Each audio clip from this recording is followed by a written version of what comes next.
right, well, hey, welcome into another deeper dive as we're working through our summer series, Proverbs Masterclass. And today we're going to dive into 5 tips for reading through the book of Proverbs on your own. Just going to get right into it. Tip number 1 is this: Proverbs is much more about how than why. In other places in Scripture, we learn about the existential questions of life, but Proverbs deals a lot more with how to actually live life. The word for wisdom itself in the Hebrew language is hakmah, and it means technical skill. So Proverbs is all about technical skill at life. Actually, in other places in Scripture, the word hakmah refers to craftsmen, people who have the ability to use their hands to produce excellent work. And so we can even think of Proverbs as a book teaching us how to be craftsmen at life. It's about the how to live our lives, not the why we should live our lives. Tip number 2 is this: Proverbs assumes a world designed by God for wisdom. God is at the foundation of creating the world. He is God, we are not, and that is the basic assumption underlying Proverbs. Let me give you an analogy that might help with this. This is a game board from the game of life. Now, some people view the world as sort of being created, and then coming along are human beings who discover the best ways to make their way through life here in the world. It's almost as if the game board came first, and then how to play the game came second. But Proverbs says it's actually the other way around. Wisdom and how to play the game of life came first, and then God designed the world, or the game board itself, around wisdom itself. The world was designed for wisdom. Wisdom wasn't created for the world. Proverbs 8 actually puts it a different way when it is using the word wisdom sort of personified, as though wisdom is giving a speech, and wisdom says this about itself: when there were no watery depths, I was given birth.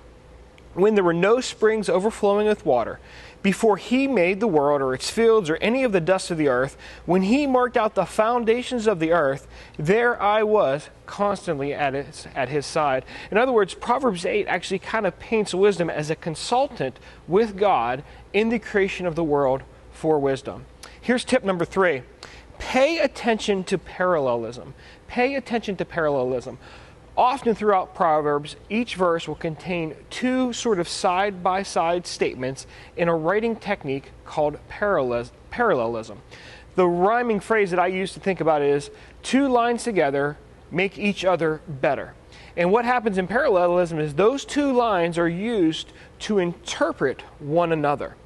So there will be a line and then another line, and sometimes it's a contrast. One is different than the other. Sometimes it'll be more of a complementary. One sort of says the same thing in a different way. Sometimes it'll actually go deeper. One will sort of say something broadly, and the other will really, really focus in. But take your time to focus on those 2 statements and how they interact with each other. One of the ways that I like to think about it is sort of reminding myself of when I was growing up. My grandmother, she lived next to us, and she had these Werther Original candies down at her house, and when I would go to visit her, I always wanted to eat one. Proverbs is sort of like taking one of those Werther's Originals and putting it in your mouth and allowing it to dissolve, to absorb all of the flavors, to enjoy the full candy. They aren't meant to just bite through and consume quickly. They're meant to be dissolved slowly and enjoyed the full flavor profile. Here's tip number 4. Proverbs are more probabilities than promises. Proverbs are more probabilities than promises. Actually, we can get into some dangerous ground when you take a proverb and hold on to it as though it is a promise that if you do this, God will do that. Instead, they are general probabilities about life, saying if you live your life this way, then this will happen. Let me give you one example of a way that it's a probability but not a promise.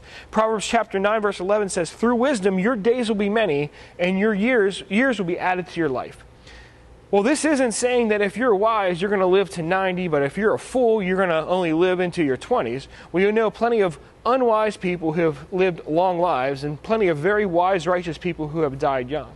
But the point behind the Proverbs is that wisdom will give you a healthier, longer life. It will prevent you from making foolish choices. It will help you to make better health decisions, better life decisions, less stress, less anxiety, which in general gives a probability of a longer life. Remember, Proverbs are probabilities, principles, not promises. Here's tip number 5. Proverbs are ingredients, but not the whole pie. So when you're coming up with your theological view of things like marriage or money or relationships, Proverbs is going to give you pieces or ingredients in putting together the whole recipe for your theology. But each proverb in and of itself won't give you the whole picture. It won't give you the whole pie. If you think about it, in some recipes there's things like baking soda, which if you have a lot of baking soda or just baking soda, it tastes awful. But in the right proportion, it can make a recipe taste great. Other times you can have sugar in a recipe, and lots of sugar is super sweet and it's wonderful, but if it's just sugar, it won't give you the whole picture of what the recipe should taste like. And Proverbs like that. Let me give you an example. Proverbs talks a lot about money. In Proverbs chapter 10, verse 15, we see the wealth of the rich is their fortified city, but poverty is in the ruin of the poor. So if we took just this verse and said, I'm going to understand wealth just through Proverbs chapter 10, verse 15, we could certainly get this picture that we should gain wealth. We should actually hoard it. If we give up our wealth, that means that we're going to be less secure. Life will go worse, so the wise person will get as much money as possible to be secure. But then we come along just one chapter later in Proverbs 11:24, where we see one person gives freely, yet gains even more. Another withholds unduly, but comes to poverty. These almost seem to say two different things. But when we put them together, it helps to formulate a bigger picture of Proverbs' view of money. On one hand, saving up wealth allows us to feel secure. It helps us to sleep better at night. It would be wise to not spend everything we have. But the purpose isn't just to make our lives better. A city actually has lots of people in it. So Proverbs 11 comes along and says, as you make wise financial decisions, you're going to be in a position to give freely. You're going to have enough in your life, not to just secure your life, but to help others be secure as well. We can't take Proverbs just alone by themselves and form our theology. Remember, they're ingredients. They're not the whole pie. Now, I have one bonus tip for you, and this is a really important bonus tip to remember. Proverbs ultimately points to Jesus. Proverbs ultimately points to Jesus. Maybe the biggest danger in reading Proverbs is to think that if I just do everything in my life like Proverbs says to do, well, then I can earn favor with God and I will be able to achieve righteousness on my own. But Proverbs in and of itself helps us to see our lack of righteousness. Jesus says this about himself in Luke chapter 11. He said, the queen of the south will rise at the judgment with the people of this generation and condemn them, for she came from the ends of the earth to listen to Solomon's wisdom. And now something greater than Solomon is here. Jesus was talking about himself, and he says that he is the true Solomon. Well, what do we know about Solomon? Well, here's the thing. Solomon had all of this wisdom. He wrote many, many sayings of wisdom, over 3,000. But when you look into Solomon's life, you realize that he was not able to follow his own wisdom. He fell short. And before we put a finger of judgment at Solomon, we need to point that finger at ourselves first, because when I read Proverbs, I realize I fall short too. Proverbs sets a standard that we can live up to in part at times, but none of us can fully apply that wisdom to our lives. No one can live that. So when we analyze our lives through the lens of Proverbs, we see we actually fall short of wisdom in many, many ways. So it points us to a need for something greater than our own ability to follow wisdom, which, as Jesus says, is here. It is Him. Jesus is the true wisdom that Proverbs points to. Jesus is the one who can live the truly wise, the truly righteous life. And when he says to follow me, he's saying not only follow Proverbs' wisdom, but follow his example and follow him in our lives. Now, here's another way that Proverbs, I think, points to wisdom. We live in a world that's broken by sin. We've said that our world was designed for wisdom, but sin has polluted our world, which is why living a wise life does not always guarantee the result that wisdom should bring.